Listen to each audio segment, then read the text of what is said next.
وَإِن كَادُوا لَيَفْتِنُونَكَ عَنِ الَّذِي أَوْحَيْنَا إِلَيْكَ لِتَفْتَرِيَ عَلَيْنَا غَيْرَهُ وَإِذًا لَاتَّخَذُوكَ خَلِيلًا وَلَوْلَا أَن ثَبَّتْنَاكَ لَقَدْ كِدتَّ تَرْكَنُ إِلَيْهِمْ شَيْئًا قَلِيلًا إِذًا لَأَذَقْنَاكَ ضِعْفَ الْحَيَاةِ وَضِعْفَ الْمَمَاتِ ثُمَّ لَا تَجِدُ لَكَ عَلَيْنَا نَصِيرًا۔ اور یہ لوگ جو آپ کو اس وحی سے جو ہم نے آپ پر اتاری ہے بہکا دینا چاہ رہے تھے کہ آپ اس کے سوا کچھ اور ہی ہمارے نام سے گھڑ گھڑا لیں، تب تو آپ کو یہ لوگ اپنا دلی دوست بنا لیتے۔ اگر ہم آپ کو ثابت قدم نہ رکھتے تو بہت ممکن تھا کہ آپ ان کی طرف قدر قلیل مائل ہو ہی جاتے، پھر تو ہم بھی آپ کو دوہرا عذاب تو دنیا کا کرتے اور دوہرا ہی موت کا بھی، پھر تو آپ اپنے لیے ہمارے مقابلے میں کسی کو مددگار بھی نہ پاتے۔ سامعین، اب ان آیتوں کی تفسیر سماعت کیجیے۔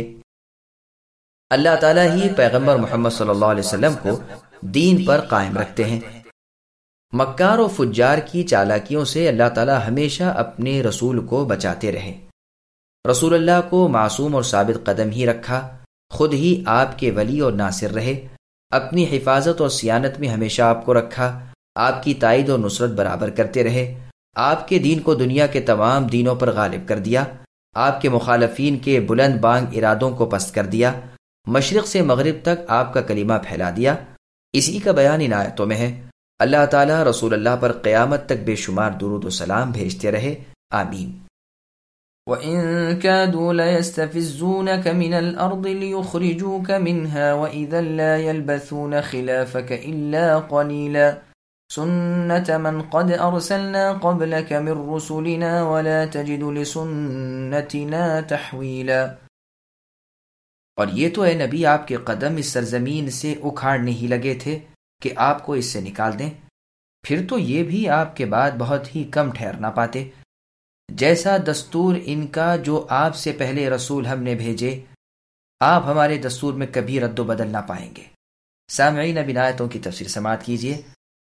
جب یہودیوں نے نبی صلی اللہ علیہ وسلم کو شام جانے کا مشورہ دیا، کہتے ہیں کہ یہودیوں نے رسول اللہ صلی اللہ علیہ وسلم سے کہا تھا کہ آپ کو ملک شام چلا جانا چاہیے، وہی نبیوں کا وطن ہے، اس شہر مدینہ کو چھوڑ دینا چاہیے۔ اس پر یہ آیت اتری، لیکن یہ قول ضعیف ہے، اس لیے کہ یہ آیت مکی ہے اور مدینے میں آپ کی رہائش اس کے بعد ہوئی ہے۔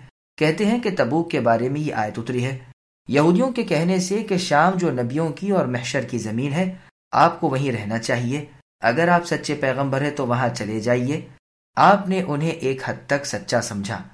غزوہ تبوک سے آپ کی نیت یہی تھی، لیکن تبوک پہنچتے ہی سورہ بنی اسرائیل کی آیتیں اتریں، اس کے بعد کہ سورت ختم کر دی گئی تھی، وَإِن كَادُوا سے تحویلا تک، اور اللہ تعالیٰ نے آپ کو مدینے کی واپسی کا حکم دیا اور فرمایا وہیں آپ کی موت اور زندگی وہیں سے دوبارہ اٹھ کر کھڑا ہونا ہے۔ لیکن اس کی سند بھی نظر سے خالی نہیں اور صاف ظاہر ہے کہ یہ واقعہ بھی ٹھیک نہیں۔ تبوک کا غزوہ یہود کے کہنے سے نہ تھا، بلکہ اللہ تعالیٰ کا فرمان موجود ہے۔ اللہ نے سورہ توبہ کی آیت نمبر 213 میں فرمایا قاتلوا الذین یلونکم من الکفار، یعنی جو کفار تمہارے ارد گرد ہیں ان سے جہاد کرو۔ اور آیت میں ہے کہ جو اللہ تعالیٰ پر اور قیامت پر ایمان نہیں رکھتے، اللہ تعالیٰ اور رسول صلی اللہ علیہ وسلم کے حرام کردہ کو حرام نہیں سمجھتے ہیں اور حق کو قبول نہیں کرتے، ایسے اہل کتاب سے اللہ تعالیٰ کی راہ میں جہاد کرو یہاں تک کہ وہ ذلت کے ساتھ جزیہ دینا منظور کر لیں۔ یہ سورہ توبہ کی آیت نمبر 29 ہے۔ اور وجہ اس غزوے کی یہ تھی کہ آپ کے جو اصحاب رضی اللہ عنہم جنگ موطا میں شہید کر دیے گئے تھے، ان کا بدلہ لیا جائے، واللہ اعلم۔ ایک قول یہ ہے کہ اس سے مراد کافروں کا وہ ارادہ ہے جو انہوں نے مکے سے جلا وطن کرنے کے بارے میں کیا تھا۔ چنانچہ یہی ہوا بھی کہ جب انہوں نے رسول اللہ کو نکالا، پھر یہ بھی وہاں زیادہ مدت نہ گزار سکے، اللہ تعالیٰ نے فوراً ہی آپ کو غالب کیا۔ 1.5 سال ہی گزرا تھا کہ بدر کی لڑائی بغیر کسی تیاری اور اطلاع کے اچانک ہو گئی، اور وہیں کافروں کا اور کفر کا دھڑ ٹوٹ گیا۔ ان کے شریف اور رئیس تہہ تیغ ہوئے، ان کی شان و شوکت خاک میں مل گئی، ان کے سردار قید میں آ گئے۔ پس فرمایا کہ یہی عادت پہلے سے جاری ہے، اگلے رسولوں کے ساتھ بھی یہی ہوا کہ کفار نے جب انہیں تنگ کیا اور دیس نکال دیا، پھر وہ بھی بچ نہ سکے، اللہ کے عذاب نے انہیں غارت اور بے نشان کر دیا۔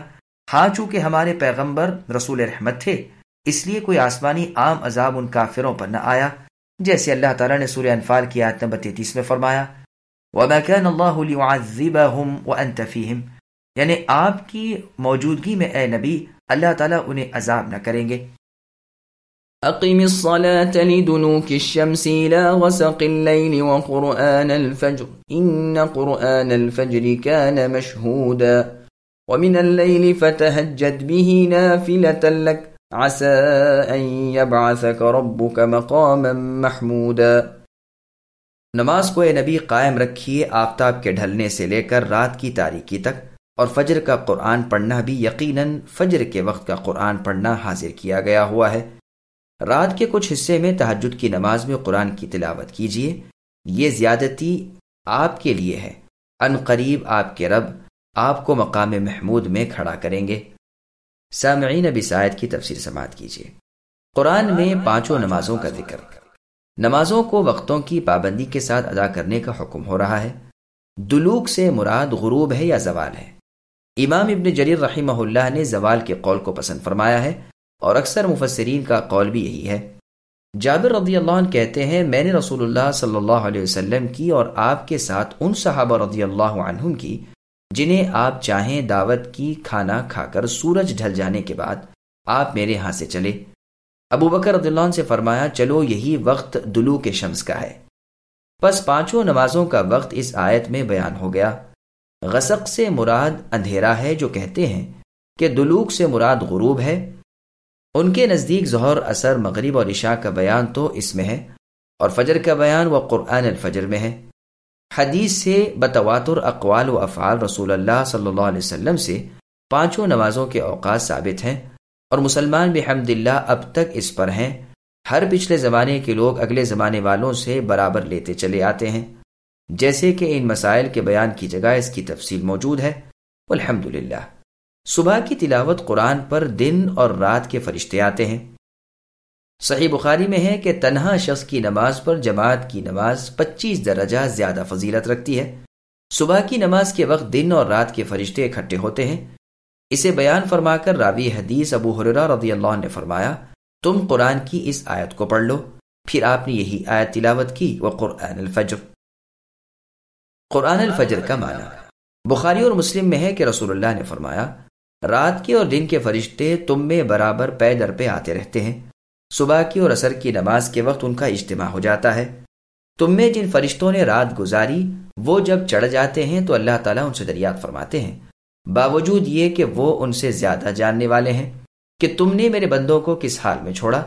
وہ جواب دیتے ہیں کہ ہم ان کے پاس پہنچے تو انہیں نماز میں پایا، اور واپس آئے تو نماز میں چھوڑ کر آئے۔ عبداللہ بن مسعود رضی اللہ عنہ فرماتے ہیں کہ یہ چوکیدار فرشتے صبح کی نماز میں جمع ہوتے ہیں، پھر یہ چڑھ جاتے ہیں اور وہ ٹھہر جاتے ہیں۔ محمد صلی اللہ علیہ وسلم کو نماز تہجد کا حکم، پھر اللہ تعالیٰ اپنے پیغمبر محمد صلی اللہ علیہ وسلم کو تہجد کی نماز کا حکم فرماتے ہیں۔ فرضوں کا تو حکم ہے ہی۔ صحیح مسلم میں ہے کہ رسول اللہ صلی اللہ علیہ وسلم سے پوچھا گیا کہ فرض نماز کے بعد کون سی نماز افضل ہے؟ رسول اللہ نے فرمایا رات کی نماز یعنی تہجد۔ تہجد کہتے ہیں نیند کے بعد کی نماز کو۔ لغت میں مفسرین کی تفسیروں میں اور حدیث میں یہ موجود ہے۔ رسول اللہ کی عادت بھی یہی تھی کہ سو کر اٹھتے پھر تہجد پڑھتے، جیسے کہ اپنی جگہ بیان موجود ہے۔ ہاں حسن بصری رحمہ اللہ کا قول ہے کہ جو نماز عشاء کے بعد ہو، ممکن ہے کہ اس سے بھی مراد سو جانے کے بعد ہو۔ پھر آگے اللہ نے فرمایا یہ زیادتی یعنی اضافہ آپ کے لیے اے نبی خاص ہے۔ بعض تو کہتے ہیں تہجد کی نماز اوروں کے برخلاف صرف نبی صلی اللہ علیہ وسلم پر فرض تھی۔ بعض کہتے ہیں یہ خصوصیت اس وجہ سے ہے کہ آپ کے تمام اگلے پچھلے گناہ معاف تھے، اور امتیوں کی اس نماز کی وجہ سے ان کے گناہ دور ہو جاتے ہیں۔